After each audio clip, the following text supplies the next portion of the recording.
Hi, if you're just getting started with your online business and you're wondering, where to get started, this video is for you. We'll be talking about domain names, hosting, and registrars and DNS, all right?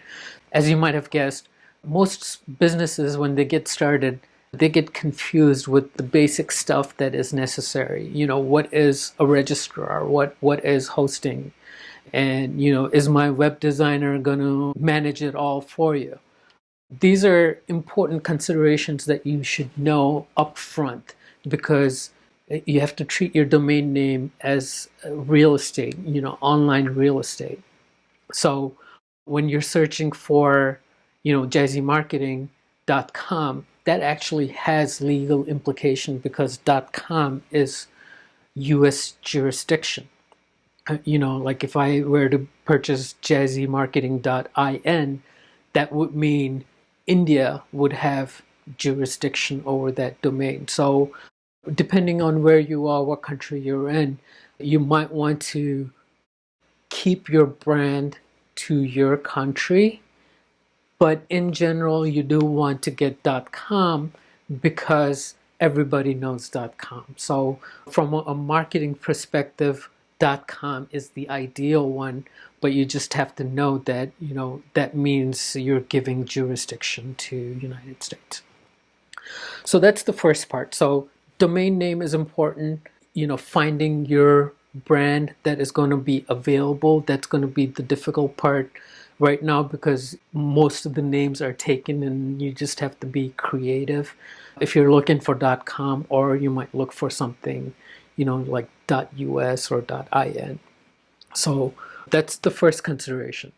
Now, where do you buy these domain names? GoDaddy is pretty popular. There's Namecheap, something that I use.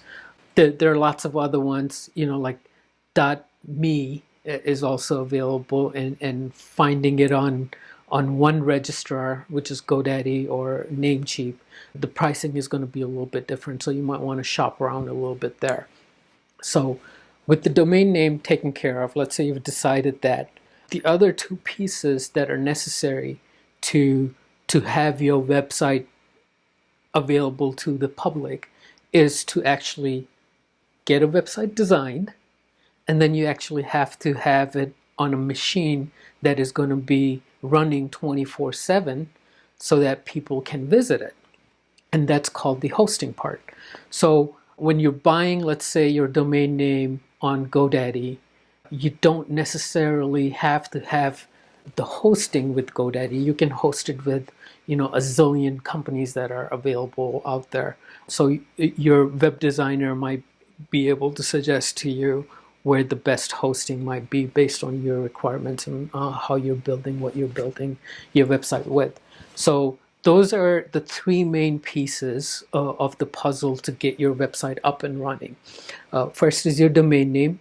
Second is your hosting. And third is the actual designing part of it, right? So once you have those three together, you connect them all together, and now your website becomes available. So now the question might be like, all right, how do I connect it together, or what does it take to connect all of these things together? When you're buying a domain name, I'm going to go back to GoDaddy here. Let's say you purchase jazzymarketing.com, right? So on GoDaddy, I have an interface available that allows me to update what is called a DNS or name server. So they'll give you like a NS dot, something that you can configure. Basically, what that is saying is, what we're telling GoDaddy is, hey, my hosting is at this machine. So you have to literally point GoDaddy or whoever your registrar is and say, hey, point my domain, Jazzy Marketing in our case here, to this machine, to this specific machine. Around the web, there's a zillion hosting. GoDaddy needs to know where you're hosting that website of yours, right? So that's called the name server. And then the hosting provider, your designer will upload the files on your hosting machine so that when you send traffic to that machine, it shows your content on your domain name.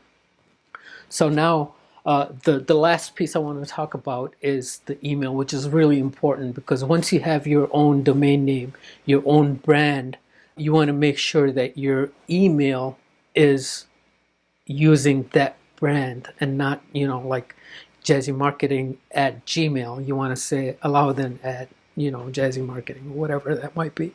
So how do you do that? Again, email is a separate service, and you can actually host email with any provider that you like. So in our case, I've purchased a domain name on GoDaddy, but I don't want to host my email with GoDaddy because, let's say a year later, I want to take my domain name and move it over to Namecheap, right? Now moving over to Namecheap would be easier if I did not have my email also hosted on GoDaddy. So having your email with your registrar is something that I don't recommend.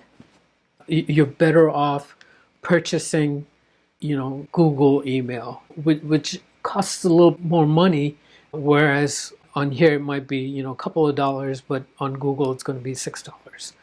But it is much more robust, and you have much more freedom in regards to keeping your email in one centralized location, not worrying about where you're purchasing your domain from. So, like every year when you're renewing your domain name, you could move your domain registrar company without having to worry about your email and where it's getting hosted. So those are the 3-4 pieces that you really need to wrap your head around when you're starting out. I think that pretty much covers the big concept that you need to understand.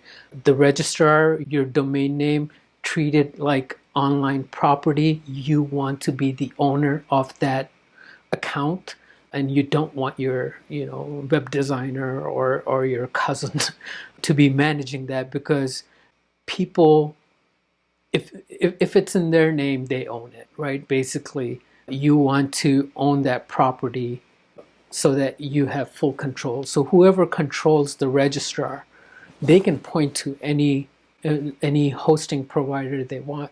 So make sure that you have access to your domain name and your registrar, and you are the owner of that domain name and not some web designer. Okay, that's it. We'll see you in the next video. Bye.